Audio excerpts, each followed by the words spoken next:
Halo bosku, kali ini kita akan membahas kelanjutan part 2-nya dari series Chernobyl. Yang sebelumnya, Kepala Penambang Glukov langsung menemui Sherbina dan Legasov dengan meminta ditambahkan tenaga penggalian agar pekerjaannya cepat selesai. Oke, tanpa menunggu lama, saya Boy dan selamat datang di Teman Ngopi.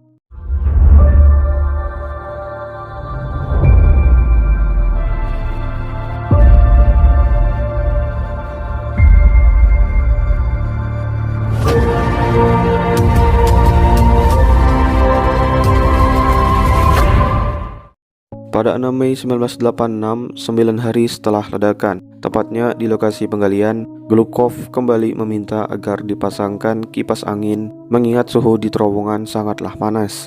Namun Pikalov yang berada di lokasi penggalian langsung menolak permintaannya, dikarenakan debu radioaktif akan semakin membahayakan kesehatan para penambang. Sementara itu, Homyu melanjutkan investigasinya dengan mewawancarai Toptunov dan memintanya agar menjelaskan detail kronologis meledaknya reaktor. Pada saat yang sama, Lyudmila terus mendampingi suaminya yang kondisinya sudah semakin memburuk, di mana wajahnya sudah hancur dan tidak dapat dikenali lagi. Di dalam zona radiasi, Sherbina dan Legasov mendapat kabar bahwa para penambang bekerja dengan melepas pakaiannya. Mendengar hal tersebut, mereka pun segera menuju ke lokasi penggalian. Di sana, dalam keadaan telanjang bulat, Glukov menanyakan kepada Sherbina, akankah di masa depan pemerintah mau memperdulikan nasib dari anak buahnya. Namun, Sherbina tidak dapat memberikan kepastian yang membuat Glukov sedikit kecewa atas pernyataannya tersebut. Di rumah sakit, Homyu mendapat sebuah clue yang menjelaskan bahwa ledakan terjadi setelah para teknisi menekan tombol AZ5 yang seharusnya menjadi tombol pengaman. Lalu setelah mendapatkan informasi yang cukup mencengangkan, pada saat yang sama Homyu melihat Lyudmila yang dengan santainya tanpa mengenakan peralatan pelindung APD saat itu sedang melakukan kontak langsung dengan korban radiasi. Ketika hendak menegurnya, pada saat yang sama Homyu ditangkap oleh agen rahasia KGB. Keesokan harinya pada 7 Mei 1986 di Moskow, para petinggi kembali mengadakan rapat dewan. Di sana, Legasov menjelaskan langkah selanjutnya yang mengharuskan mereka untuk melakukan sterilisasi terhadap wilayah tercemar radiasi, mulai dari membasmi hewan ternak dan liar di dalam zona merah hingga meratakan hutan dalam skala besar guna menghindari penyebaran penyakit akibat radiasi, dan mereka wajib membangun dinding pelindung atau sarkofagus yang dapat memutus penyebaran radiasi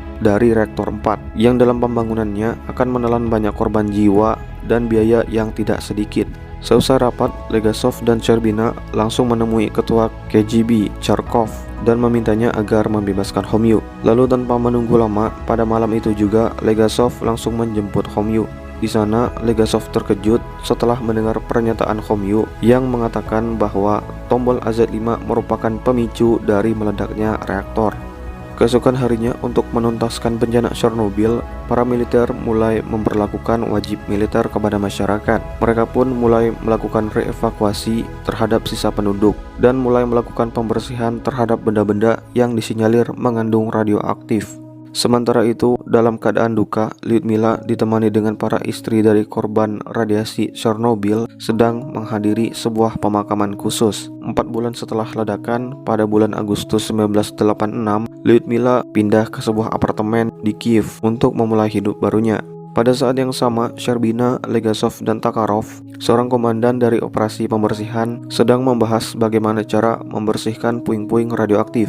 Di sana, mereka menamai gedung 1 dengan nama Katia yang memiliki 1000 röntgen radiasi, dan gedung 2 dengan nama Nina yang memiliki 2000 röntgen radiasi. Lalu untuk gedung 3 dengan nama Masha dengan radiasi paling besar sekitar 12.000 röntgen per jam, yang jika kalian berdiri di atas gedung 3 selama 2 menit sambil mengenakan APD lengkap, diperkirakan umur hidup kalian akan berkurang separuhnya. Sementara itu, di kamp pembersihan, seorang pemuda bernama Pavel yang mengikuti wajib militer pada saat itu bergabung ke dalam kelompoknya Garo dan Bacho, yang dulunya mereka ini adalah seorang militer.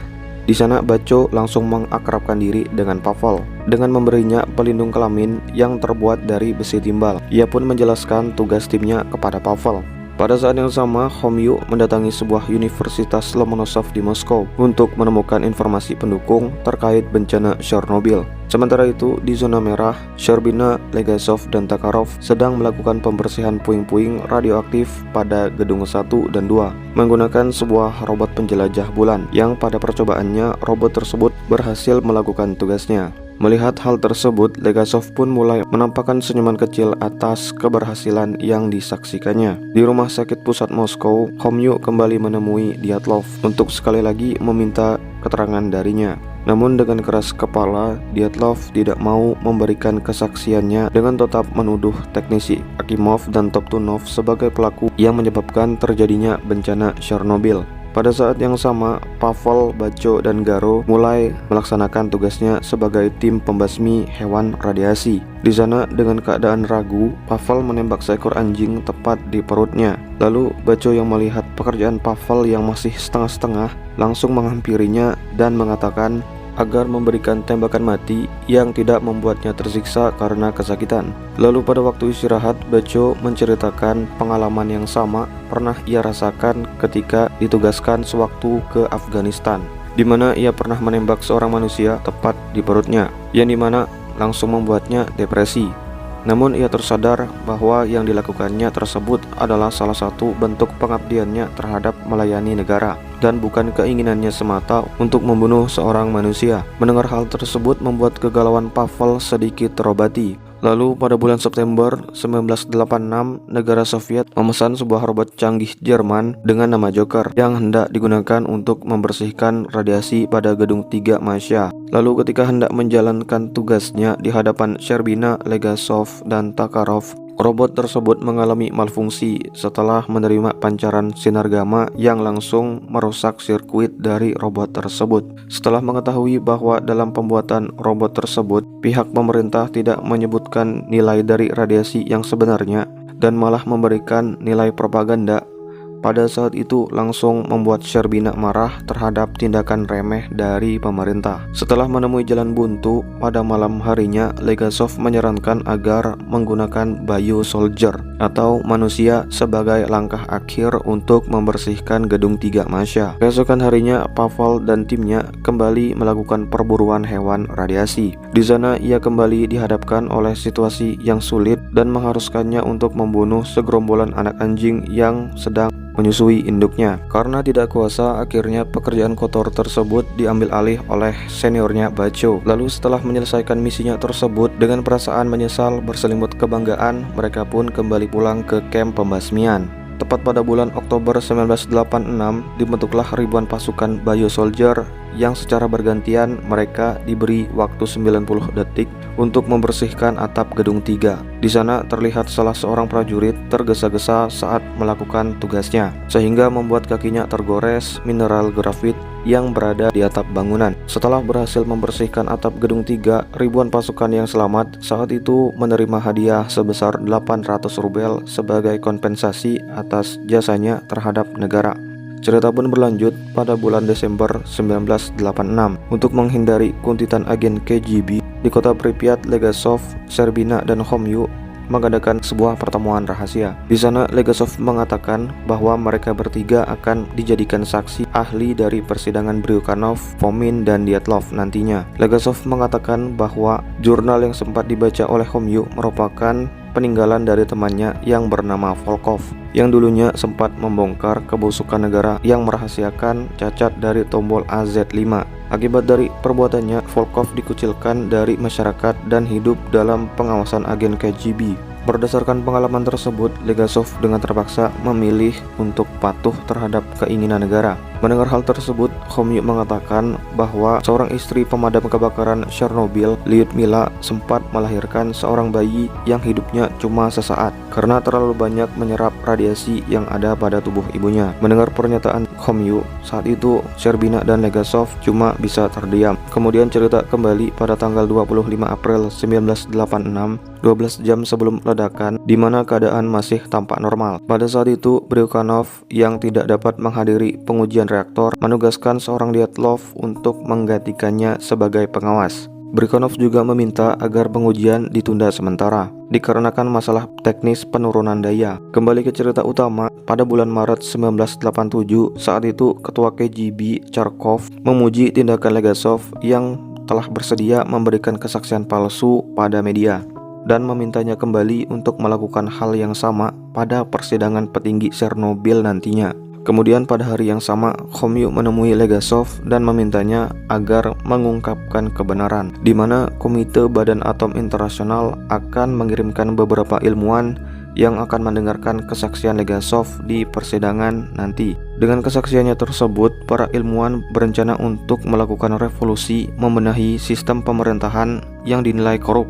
Cerita berlanjut dengan dipimpin oleh Hakim Miladkatnikov. Akhirnya persidangan Bryukhanov, Fomin, dan Dyatlov dilaksanakan. Di sana kesaksian pertama diberikan oleh Sherbina yang membongkar kebusukan Bryukhanov dalam pembangunan reaktor dengan melewatkan beberapa pengujian dan memalsukan sertifikat PLTN demi mengejar penghargaan atas pembangunan reaktor tercepat pada saat itu. Kemudian dilanjutkan oleh kesaksian Khomyu yang mengatakan bahwa reaktor 4 Chernobyl sempat mengalami penundaan pengujian diakibatkan oleh permintaan dari petugas gardu listrik di Kiev yang meminta agar daya tidak diturunkan lebih jauh. Akhirnya pada malam tanggal 26 April 1986, untuk mempercepat hasil dari pengujian reaktor yang sempat tertunda atas persetujuan Bryukhanov dan Fomin dan komando dari Dyatlov, mereka pun menekan kerja regu malam yang tidak cakap agar melaksanakan pengujian reaktor tersebut. Dan pada saat yang sama sebuah racun tercipta pada inti reaktor. Kemudian tiba giliran Legasov untuk memberikan kesaksiannya, yang secara sederhana Legasov menjelaskan bahwa di dalam reaktor terjadi sebuah reaktivitas yang menghasilkan listrik yang dapat naik dan turun, di mana para operator bertugas sebagai penyeimbang dari reaktivitas tersebut. Legasov juga menjelaskan ketika atom uranium-235 terpecah, maka pada saat yang sama akan menghasilkan sebuah reaktivitas yang akan terus naik.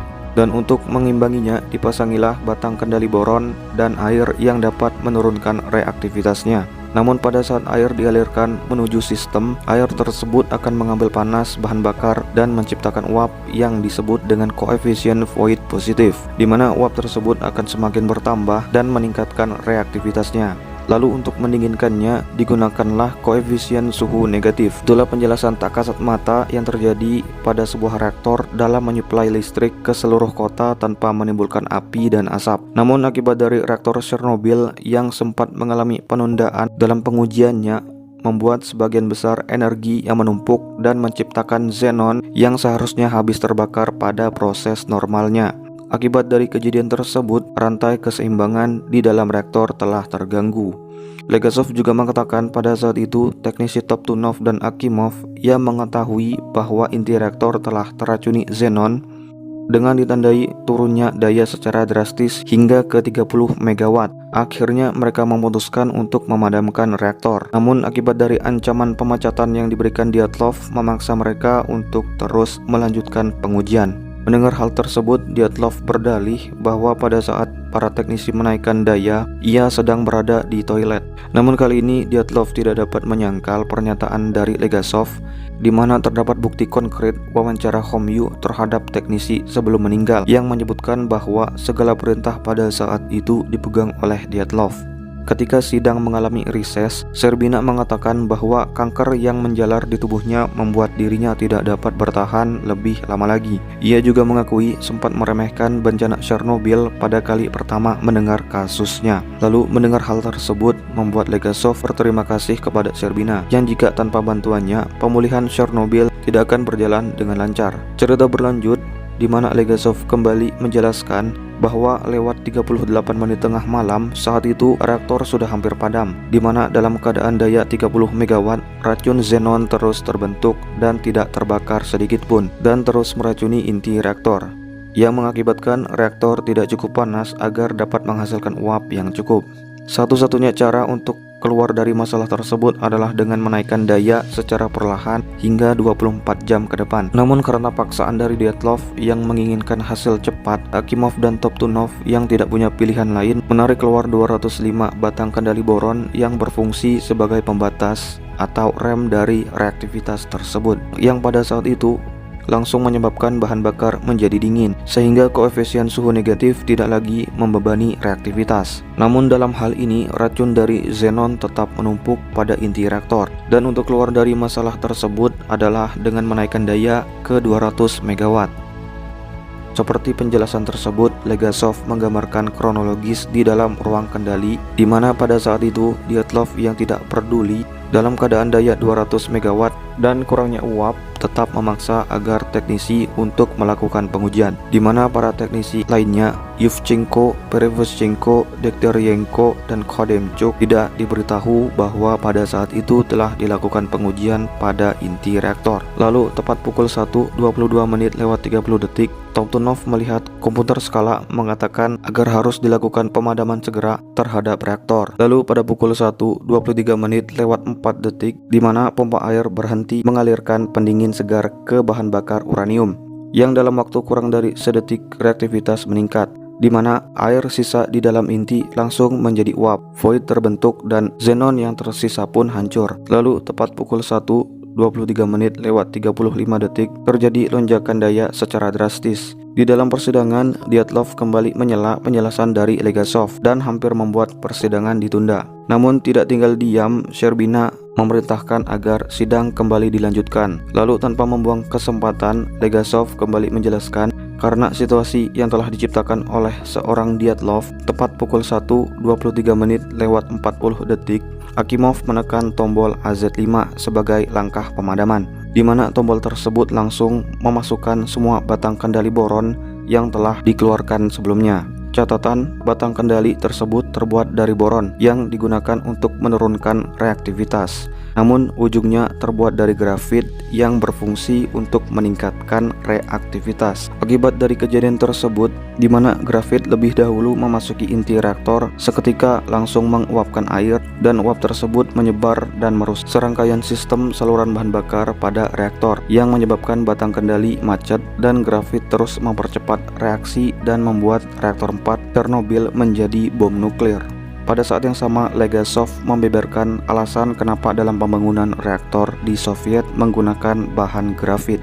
Semua itu dikarenakan dianggap lebih murah. Sontak pernyataan Legasov membuat kaget semua orang dan media yang berada di ruangan sidang tersebut. Cerita berlanjut pada pukul 1:23:42 Perevozchenko melihat batang kendali dan tutup saluran bahan bakar yang masing-masing beratnya sekitar 350 kg per lompatan naik dan turun, dan ia pun segera berlari untuk memberi peringatan kepada ruang kendali. Lalu pada pukul 1:23:44 tiupan uap semakin merusak saluran dari bahan bakar, di mana pada saat itu daya dari reaktor semakin meningkat hingga melebihi 33.000 MW, di mana reaktor Chernobyl cuma dirancang untuk berfungsi pada daya 3.200 MW saja. Pada akhirnya tepat pukul 1:23:45 tutup reaktor seberat 1000 ton terlempar akibat ledakan, yang seketika membuat oksigen langsung masuk berpadu dengan hidrogen dan grafit yang super panas di dalam inti reaktor menyatu dan terciptalah ledakan dahsyat. Pada akhirnya Legasov membongkar cacat dari tombol AZ5 yang selama ini disembunyikan oleh negara di hadapan media pada saat itu, dan mengakui bahwa pada persidangan sebelumnya ia diminta untuk memalsukan pernyataannya. Cerita berlanjut, seusai sidang, Legasov langsung ditahan oleh agen KGB. Di hadapannya, Charkov memberikan sanksi kepada Legasov dengan menyita segala penelitian, mencabut gelar yang dimilikinya, dan memutus hubungan Legasov dengan dunia luar. Kini, Legasov harus hidup di bawah pengawasan agen KGB. Faktanya, tepat 2 tahun setelah bencana Chernobyl, Valery Legasov dinyatakan bunuh diri di usia 51 tahun pada 26 April 1986 dengan meninggalkan kaset rekaman kesaksiannya yang segera menyebar di lingkungan komunitas ilmuwan Soviet. Akibat dari kematiannya tersebut membuat pemerintah Uni Soviet mengakui bahwa adanya cacat dalam rancangan reaktor nuklir RBMK, dan untuk mencegah kejadian serupa akhirnya dilakukan perbaikan pada reaktor yang tersisa pada masa itu. Peran Homyu merupakan representasi dari puluhan ilmuwan yang membantu Legasov dalam pemulihan Chernobyl. Beberapa dari ilmuwan tersebut ada yang angkat bicara dan membongkar kebenaran, yang akhirnya mereka dipenjarakan oleh negara. Lalu tepat 4 tahun 4 bulan setelah bencana Chernobyl, pada 22 Agustus 1990 Boris Sherbina menutup usianya. Dan bagi para tersangka Chernobyl, Bryukhanov, Fomin, dan Dyatlov, mereka diberikan hukuman kerja paksa selama 10 tahun. Lalu setelah bebas, Fomin kembali bekerja di sebuah PLTN Kalinin di Rusia. Sementara Dyatlov pada tahun 1995 tewas akibat penyakit radiasi pada usia 64 tahun. Sementara itu, jasad Valery Kodemchuk, teknisi operator pipa air, tidak pernah ditemukan dan selamanya terkubur di bawah reaktor 4 Chernobyl. Di rumah sakit Pripyat, pakaian serta atribut petugas damkar masih berada di dalam rumah sakit tersebut, yang radioaktifnya masih berbahaya hingga kini. Lalu nasib Lyudmila yang sempat dinyatakan mengalami stroke, namun kenyataannya dia masih hidup bersama seorang putranya di Kiev. Dan nasib para penduduk yang menonton dari atas jembatan dinyatakan tidak ada satupun yang selamat. Hingga kini jembatan tersebut disebut dengan jembatan kematian. Sementara itu, nasib dari 400 orang penambang yang melakukan penggalian di bawah reaktor 4 Chernobyl, setidaknya 100 orang dari mereka dinyatakan meninggal sebelum mencapai usia 40 tahun.